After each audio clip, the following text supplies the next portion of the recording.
रुपाली तुळजापूरकर.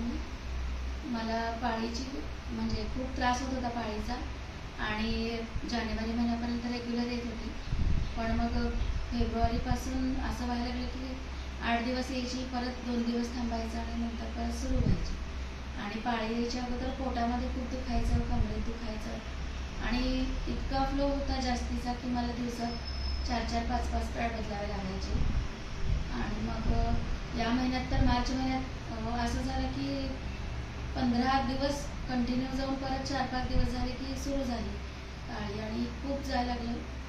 तेव्हा मी मॅडमकडे आले. मग मॅडमने मला सांगितलं, ट्रीटमेंट वगैरे दिली, काय खायचं डाएट वगैरे, आणि ॲक्युप्रेशरचं मी केलं. त्याच्यानंतर खूप जास्त मला जायला लागल्यानंतर मी आले. तर मला आता खूप कमी झालं आणि छान फरक जाणवतो. तर काहीच म्हणजे पॅड वगैरे घ्यायची पण गरज भासली नाही मला. एका दिवसातच खूप छान रिझल्ट मिळाला.